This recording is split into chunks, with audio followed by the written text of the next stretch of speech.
Hey guys, welcome back to my daily blog. तो आज हम सुबह सुबह उठे और हमने देखा मम्मी ने पूरा घर रंगीन कर रखा है।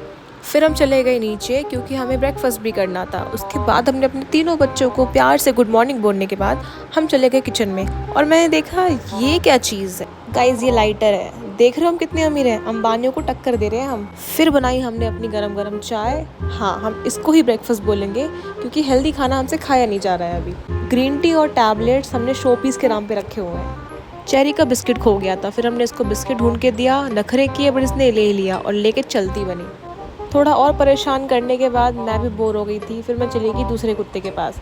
फिर मैंने इसको परेशान किया और इसको पागल बनाने के बाद मैं चली गई खाना खाने के बाद मैं चली गई नीचे कुत्तों से बातचीत करने की गली में आजकल क्या चल रहा है। मेरा इंस्टामार्ट से ऑर्डर आया क्योंकि ब्लिंकिट काम नहीं कर रहा था और मैंने मंगाया था रामेन और चीज़। रात में इसे खाऊंगी। फिर शाम को मैंने देखा बहुत आवाज़ें आ रही है, तो आज मोहल्ले में कुछ चर्चा चल रही थी, तो हम भी उस चर्चा का हिस्सा बन गए। सुनने में आया कि मोहल्ले में रावण लगा है, तो हम चले गए उस रावण की खोज में और हमें कहीं नहीं मिला। अरे हाँ, हमें दिख गया छोटा सा, और इस छोटे से रावण को देखने के लिए पूरा मोहल्ला खड़ा था, जैसे कि सारे ही राम हो।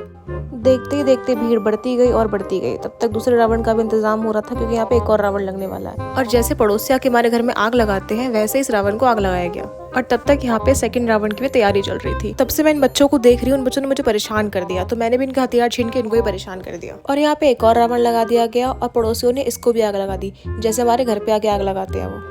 फिर हमारा इससे ही मन नहीं भरा, तो हम चले गए एक और मोहल्ले में रावण देख, पर ये रावण थोड़ा टेढ़ा था, बिल्कुल मेरी तरह। फिर उसको ऐसे ही आग लगा दिया गया क्योंकि ये खड़ा नहीं हो पा रहा था। फिर हम चले गए घर और मैंने खाई दवाई। Okay bye, thank you for watching.